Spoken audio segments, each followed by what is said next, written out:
अस्सलाम वालेकुम रहमतुल्लाह डियर व्यूअर्स, उम्मीद है इंशाल्लाह आप खैरियत से होंगे।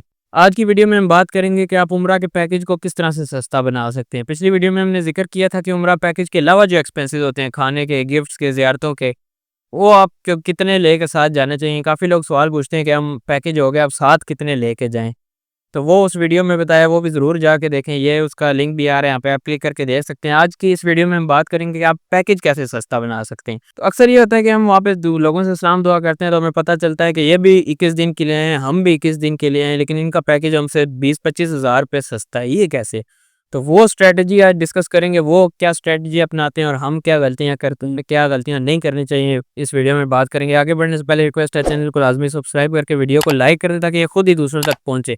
इंशाल्लाह आपके लिए भी सदका जारिया होगा, दूसरों की हेल्प होगी और मेरे लिए भी हो जाएगा। सबसे पहले आपने ये देखना है कि पैकेज में शामिल क्या होता है और आप करना क्या चाह रहे हैं। पैकेज में सबसे पहले फ़्लाइट शामिल होती है। आपने देखना है कि फ़्लाइट आप डायरेक्ट चाह रहे हैं या वाया वाली के थ्रू आप कंफर्टेबल हैं। चीज़ें आपको इतनी थोड़ी बहुत पहले पता होंगी ना, तो फिर इंशाल्लाह आपको मुनासिब पैकेज ढूँढने में मुश्किल नहीं होगी। दूसरी चीज़ है वीज़ा। वीज़ा भी ये नहीं है कि आपको एक एजेंट ने बता दिया तो आपने उसी की बात पे यकीन कर लेना है। आप जब मार्केट फिरेंगे, 3-4 एजेंट्स के पास जाएँगे, तो आपको वीज़ा के रेट में भी फ़र्क महसूस होगा। तीसरी चीज़ है होटल। होटल का भी आपको पता होना चाहिए, मुझे वॉकिंग डिस्टेंस पे चाहिए या शटल पे चाहिए। अगर वॉकिंग डिस्टेंस पे चाहिए तो मेरी कितनी वॉक करने की क़ुव्वत है, मैं कितना वॉक कर सकता हूँ, या अगर मेरे साथ वालिदैन हैं वो कितनी वॉक कर सकते हैं, मेरे साथ बच्चे हैं तो मैं उनको कितने मीटर तक उठा के कैरी कर सकता हूँ, ये आपको पता होना चाहिए। और दूसरा आपने अपनी जेब भी देखनी है, उसके अकॉर्डिंग फ़ैसला करना है। तो एक-एक करके इनको थोड़ा-सा डिस्कस करते हैं, आपको आइडिया हो जाएगा मैं क्या कहना चाह रहा हूँ। सबसे पहले फ़्लाइट है। फ़्लाइट में जनरली ये होता है कि जो वाया वाली फ़्लाइट्स मैंने बताई हैं, स्टे ओवर वाली, वो थोड़ी सस्ती होती हैं निस्बतन जो डायरेक्ट फ़्लाइट्स होती हैं उनसे। लेकिन कुछ स्टॉप ओवर वाली फ़्लाइट्स में ये होता है कि 12 घंटे या उससे ज़्यादा का स्टे होता है। और उसमें अगर फिर आपको इतना ज़्यादा मार्जिन नहीं है, अगर 5 से 10 हज़ार का फ़र्क आ रहा है डायरेक्ट वाली में और वाया वाली में, तो फिर ये स्टॉप ओवर वाली में ना जाएँ, फिर आप डायरेक्ट वाली चूज़ कर लें। क्योंकि यहाँ पे आपको फिर 12 घंटे या उससे ज़्यादा का वेट करना पड़ेगा, तो वो बहुत बंदा तंग हो जाता है उस चीज़ से। लेकिन आपको ऐसी स्टॉप ओवर वाली मिल रही है जिसमें वेट भी कम है, 2, 4, 5 घंटे है और कीमत का भी अच्छा खासा फ़र्क है, 20,000 25,000 रुपए का फ़र्क है, तो फिर आप डेफ़िनेटली उसके चूज़ करें। क्योंकि 2 घंटे 3 घंटे ये नॉर्मल टाइम है। आप जहाँ से निकलेंगे, सामान कलेक्ट करेंगे, कुछ डायरेक्ट कर लेते हैं, कुछ में ये होता है कि आपको खुद सामान कलेक्ट करके अगले में बोर्डिंग करानी पड़ती है। तो इस सारे प्रोसेस में 2 घंटे ईज़िली लग जाते हैं, डेढ़ 2 घंटे। तो वो आपको नहीं पता चलेगा। लेकिन अगर आपको 20-25 हज़ार का यहाँ से फ़र्क महसूस हो रहा है, तो आपने इसकी तरफ जाना है। वीज़ा का मैंने बताया, आपने तो 3-4 एजेंट्स के पास फिरना है, जितने मैक्सिमम आपकी रिसर्च हो।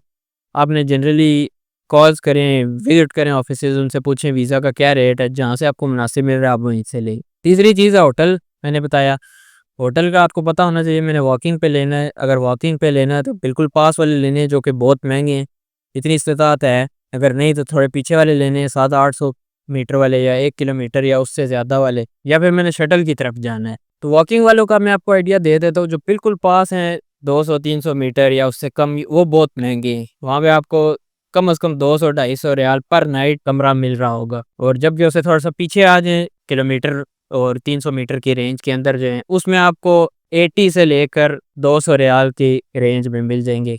वो डिपेंड करते हैं होटल की स्टार कैटेगरी पे। ये भी आपको पता होना चाहिए कि मैं 1 स्टार लेना चाह रहा हूँ, मैं इकोनॉमी लेना चाहता हूँ, मैं 3 स्टार लेना चाहता हूँ, मैं 4 स्टार लेना चाहता हूँ। और होटल्स के बारे में भी थोड़ी-सी रिसर्च करें। जब एजेंट आपको पैकेज में बताए कि मैं ये वाला होटल दूँगा, तो आप उसकी आके रिसर्च करें। वहीं पे येस नो ना करें एजेंट को, आप उसके साथ ज़रूर टाइम लें कि मैं कन्फर्म करूँगा। और एजेंट की भी आपने सुननी है गौर से।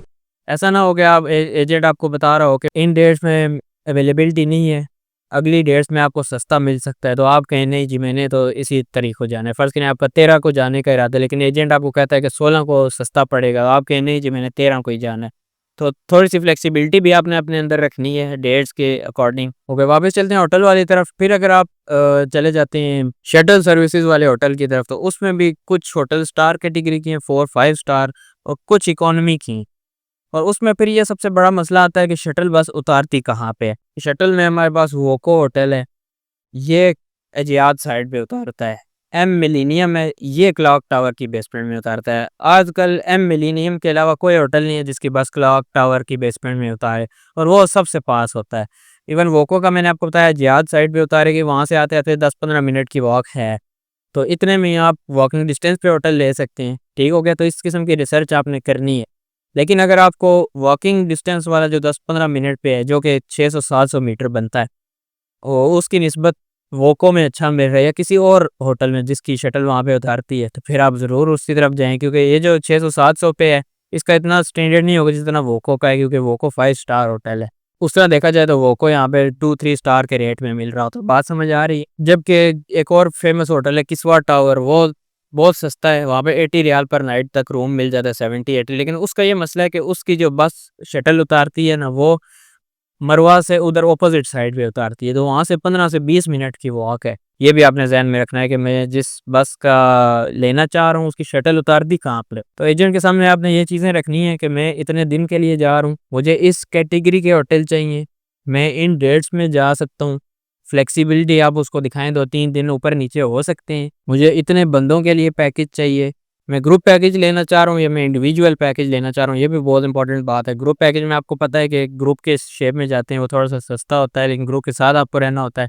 इंडिविजुअल पैकेज आप अपने मुताबिक डिज़ाइन करवा सकते हैं। तो ये चीज़ें आपने हर एजेंट के सामने रखनी है और उनसे कोट ले लेना है। ठीक है, उसके बाद अपने मोबाइल में सेव करें और घर आके रिसर्च करें। अगर कोई चीज़ नहीं समझ आती तो मुझे इंस्टाग्राम पे मैसेज करके मुझसे पूछें, जितना मुझे पता हुआ मैं आपकी हेल्प करने की कोशिश करूँगा। उम्मीद है आपको समझ आ गई होगी कि आप पैकेज को किस तरह से सस्ता बना सकते हैं, और जो लोग आपको पता चलता है ये भी किस दिन के लिए है, लेकिन मेरे से इसका इतना सस्ता पैकेज कैसे, तो उन्होंने ये स्ट्रेटजीज अपनाई होती हैं।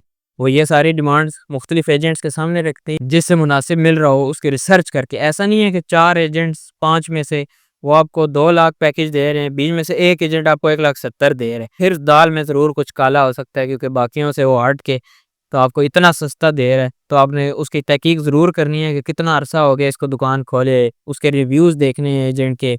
जिस एजेंट के पास जा रहे हैं कोशिश करें नेट पे हर चीज़ मौजूद है, उसके पहले रिव्यूज़ आप पढ़ लें, यूट्यूब पे सर्च करें, गूगल पे उसके रिव्यूज़ आ रहे होते हैं मैप पे, वो ज़रूर पढ़ें कि इसकी सर्विसेज़ कैसी हैं, फिर उसका इंतखाब करें। उम्मीद है इंशाल्लाह आपको पसंद आई होगी वीडियो, और उम्मीद है इंशाल्लाह जब भी आप जाएँगे आपका सफ़र आसान होगा। मिलते हैं आपसे नेक्स्ट उसी वीडियो में, तब तक के लिए अल्लाह हाफ़िज़।